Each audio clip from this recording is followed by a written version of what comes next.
you've been paying attention to the news lately, especially the New Jersey news, you will hear about the outrage concerning data centers.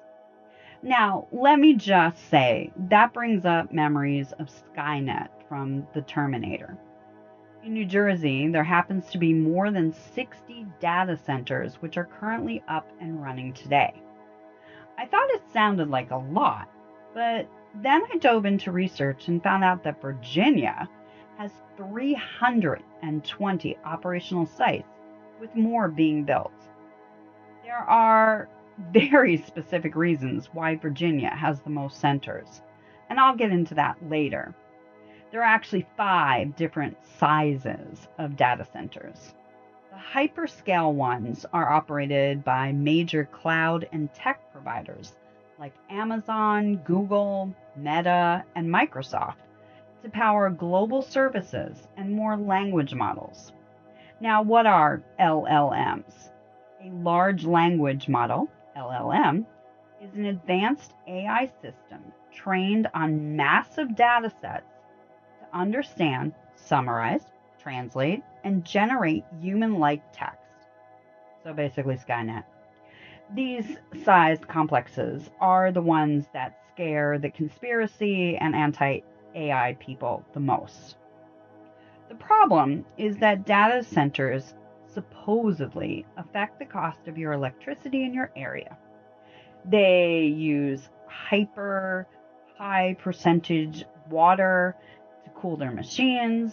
Of course, there are all of the mind-bending conspiracies about why they're built and what are they really being used for. I decided in this episode to cover both thought patterns and to leave it to you to come up with your own conclusions. Now, I'm lucky since I live on an island. Although there's lots of water, the land is not conducive to building a massive structure.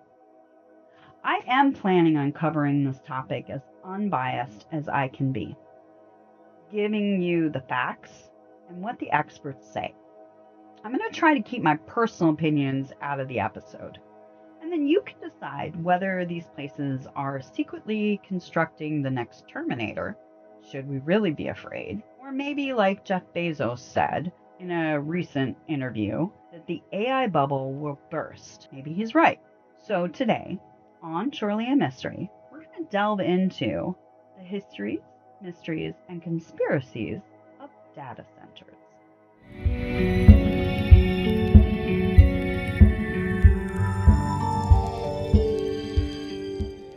9% of the US's energy supply will eventually be consumed by AI data centers by 2030. That is based on the current projections.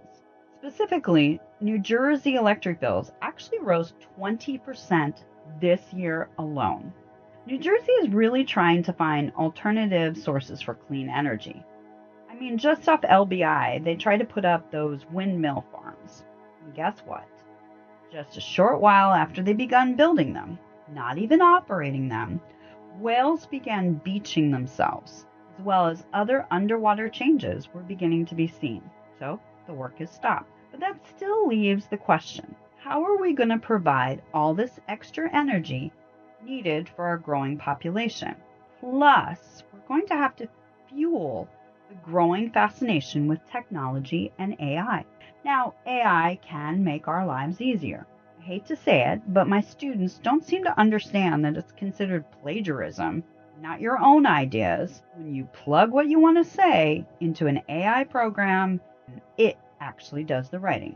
I believe that it stunts our students' ability to think for themselves. And there was a new study that just came out this past week that said using AI makes you dumber. Now, what about the basics of these data centers? Okay, first, like I said, there are 5 sizes: micro, small, average, hyperscale, and mega. Hyperscale makes up 40% of the world's data centers. They are between 1 million and 10 million square feet in size. That means 17 football fields. Most of these are run by cloud giants like Amazon Web Services, Microsoft Azure, Google Cloud, and Meta. These types of centers use anywhere from 1 to 5 million gallons of water a day. That's basically how much water a town of 50,000 people would use. And how much power do they use? 100 megawatts to 650 megawatts of energy each day. That's the average output of a medium-sized power plant. And it's how much energy that a community of 500 homes would use. Now that you know the percentages and the basic statistics, let's talk about the concerns and then the conspiracy theories. First of all, I'm not an investigative journalist. And I know on Reddit there's this whole thread about I'm not professional. I'm not. I'm an amateur. But I want you to know about the common ideas and feelings that many New Jerseyans have, as well as the general beliefs across the United States. I can do research. I used to write research grants for people at USC. Between politicians and local citizens, there are some valid concerns with these data centers. While the states are becoming more cautious, the federal government is going the exact opposite way. Federal policy is the opposite of what local governments want. There needs to be consistency. The U.S. federal government's laws should actually mirror the state's beliefs, since elected officials from each state serve in Washington, D.C. However, there seems to be a growing detachment from the state's reality as long as they get to D.C. Along that line, you can't have AI without regulations and better laws. Most people will agree that no politician agrees on what the rules for AIs should be. If you ask one, you're going to get one answer. If you ask another, you may get a wait and see type of answer. The Take It Down Act in 2025 is the most prominent standalone AI law in the United States. It makes the non-consensual distribution of AI-generated intimate imagery of a person illegal and forces online platforms to remove flagged deepfakes of this nature within 48 hours or face criminal and civil penalties. Now, I'm not sure how or who enforces it. So here are what the other current laws say. The National Artificial Intelligence Initiative Act of 2020 seeks to guide AI research and development across science agencies to ensure that the United States is competitive. Well, what defines competitive? Our dean at my school always asks, if X jumps off a bridge, would you follow? So if China develops something like Skynet, do we follow suit? How to enforce it? Or who does that oversight now for the government? Given that there is pushback about true science directing decisions in many parts of the government, I'm not really sure who's truly qualified to oversee these regulations. Then we have the AI Training Act in 2022. Now, this directs the Office of Management and Budget, OMB, to provide mandatory artificial intelligence training for the federal acquisition workforce. Okay, that's great, but who does this training? And what exactly are you training about? And who gets trained? And does it cover how to use it? What are they actually learning? Is it more security-based problems? Or is it who gets to use it in the government workforce? Or whose company we should buy it from? There is no clear-cut answer to those questions.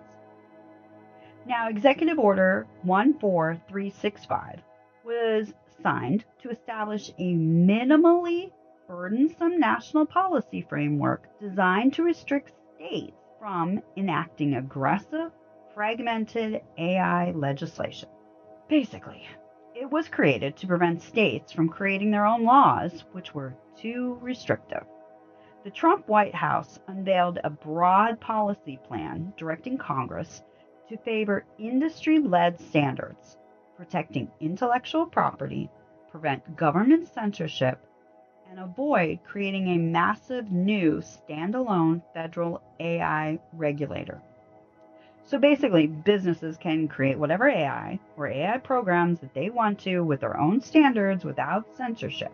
It does protect intellectual property, but whose? The AI creators or the original artists? Why don't states get to decide their own policy? If they don't want AI or free reign for AI, can't they make their own laws to protect their own citizens?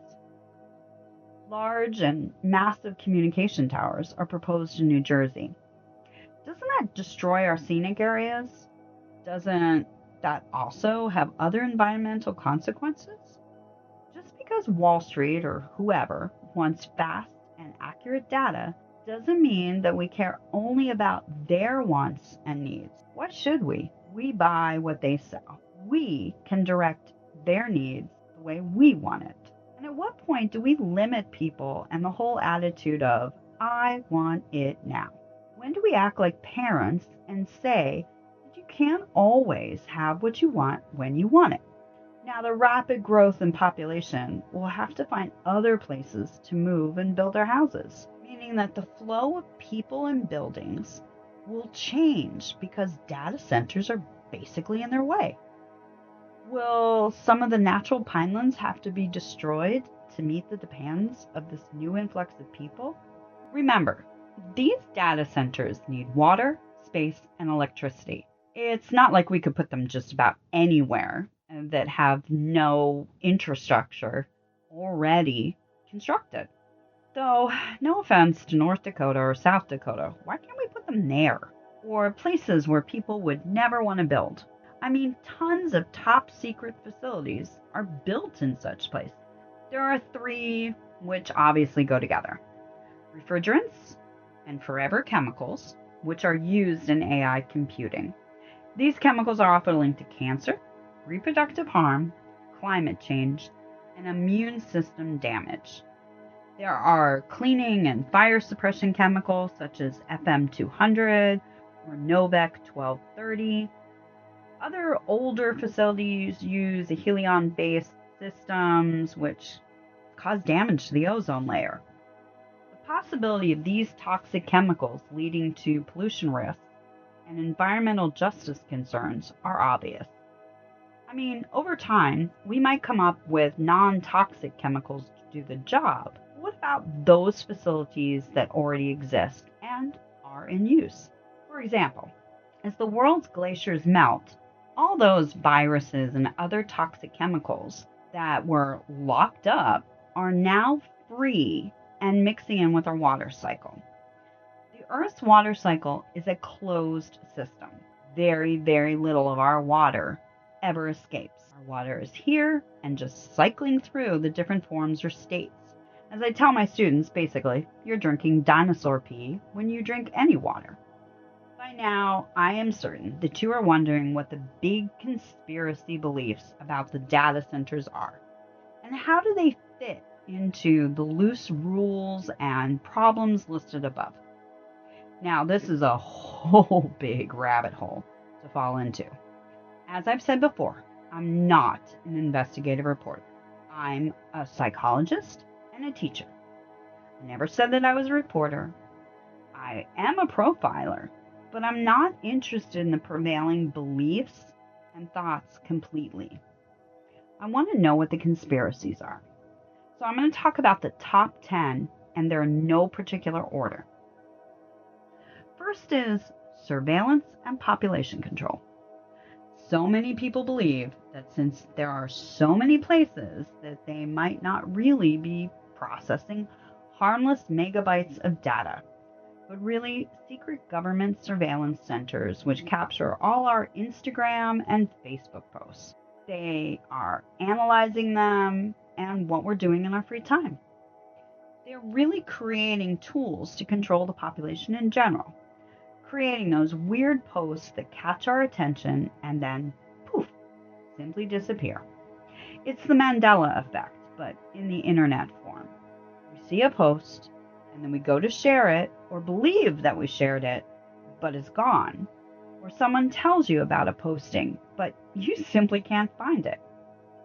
That, in fact, these data centers are really military bases in disguise that have a bunch of cyber kids in them helping to track our moods, our beliefs, and then figuring out how to shape our future beliefs. Another theory like this one is that they're a straight out secret military base. Protests in rural areas have featured claims that some of the center campuses are really underground military bases. It's kind of like that whole Denver airport has a whole military city underneath it, that there are also killing machines being made, or that these things are, well, yes, I'm going to go back to it, Skynet. But everything circles back to the surveillance aspect. Certain agencies in the government have actually been tracking our emails and other postings for certain words or sentiments, and they're doing it to prevent or predict if we're going to become homegrown terrorists. Along those lines are the implant theories. No, I am not kidding. Some think that these centers are trying to infiltrate our homes so that in the future they can implant tracking devices and other things into our bodies.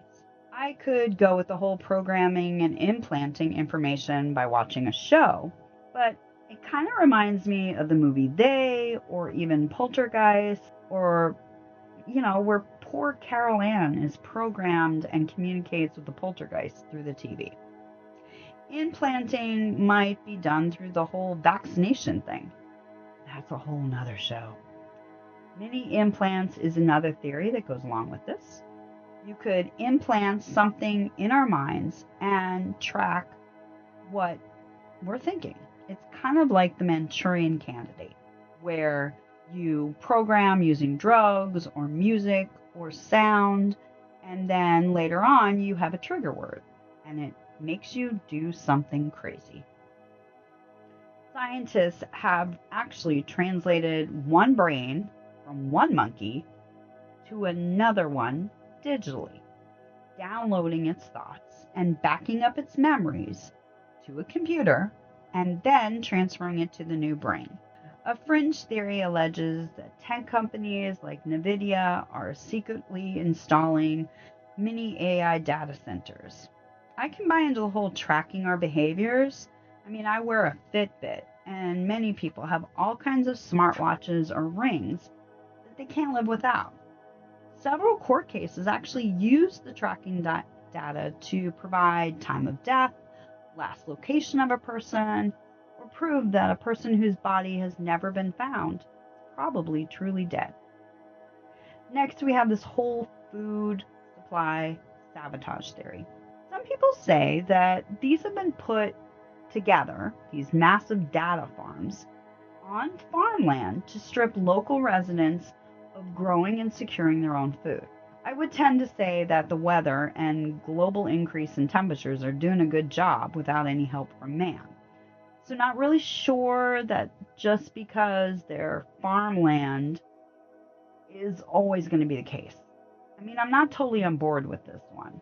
A second theory along with this one is farmland takeovers. Some believe that they are buying up and paving over agricultural land to restrict food production and forcing populations into buying and consuming alternative diets.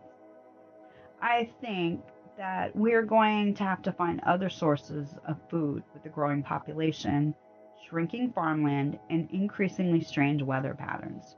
You don't need to buy into the conspiracy theory about that one. Just do the math. More people, less food, less land to grow, decrease in food supply. Certain death, starvation, and true population control will have to happen. All right. Infrasound mind control. Okay, this does kind of tie in with another show of mine called The Hum. Some people near data centers believe that the cooling systems and servers emit low frequency infrasound designed to alter our moods, cause anxiety, and control the population. This does go back to the first one, but it is more controlling not the minds, but the emotions of people. By controlling the emotions, you can actually control bodily functions, create heart attacks, cause paranoia, and problems with blood pressure. I think that this goes back to the whole Cuban sickness phenomenon, where the US diplomats had experienced sound literally as a weapon. So, this one I can actually buy into.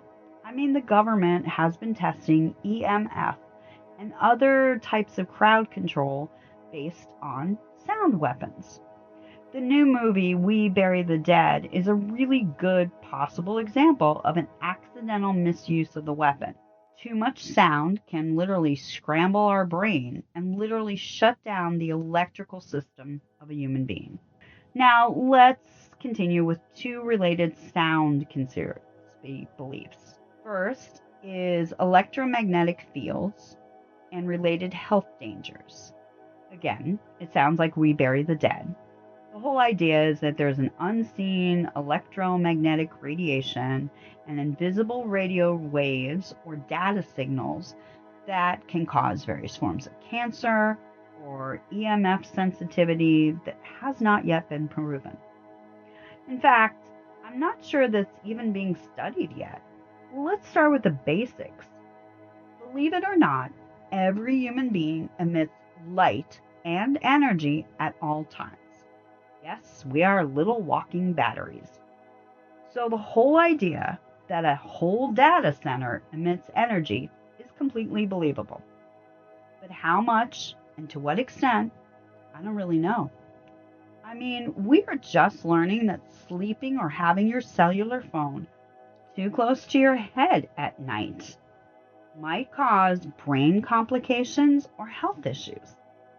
Our technology is still too new, too fastly developing, without studying to really know anything for certain. Along with this straight up electromagnetic radiation, the supposed massive amounts of emitted electromagnetic radiation can cause unproven health dangers. We recently discovered that a set of twin astronauts are no longer twins after one of them spent an extended time in space. So, if unprotected solar radiation can do that, what can small but consistent EMF or ER do to the human body? Why not? And why not be concerned? What kind of shielding do they have in these places? Well, wait, do they really even put any up? The last conspiracy theory is a little weird, but actually got me thinking. The fake data center bubble. Okay, could the whole AI infrastructure boom just be an elaborate scheme, like a Ponzi scheme? Jeff Bezos, like I said the bubble is soon to burst. Could these centers really be empty and only partially used? Could they be used to inflate stock prices and increase hardware purchases from outside companies? And who is seen inside these places? Yes, I did see a recent report where a news station was allowed to go in and see a certain section, but that's just a small section. I mean, it's not like everyday men or women can enter them. Our own congressmen can't even enter detention centers. So, what makes us think that they're going to be allowed to go into data centers? Have any of our politicians actually entered one? Even asked to do it. Furthermore, I bet you that they'll make them sign a non disclosure agreement the minute that you get interviewed for a job working there. I do know that they don't hire one company to build a site.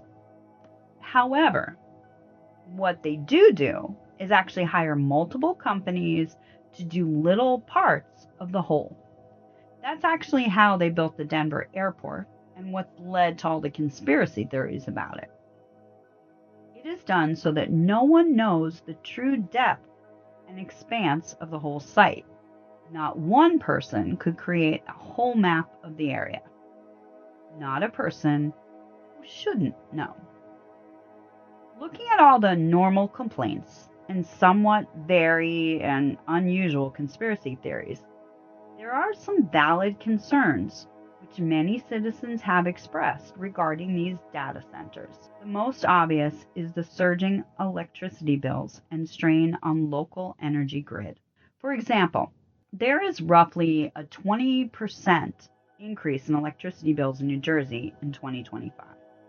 Also, potentially rolling blackouts could occur during extreme weather because of the strain which these centers could cause on the grid. And trust me, New Jersey certainly has strange changing weather. We have a wait and see if you don't like it. It's going to change kind of weather. High water consumption and pollution. We barely got out of the drought this year in 2026. Water usage for data centers is on average 20 million gallons annually.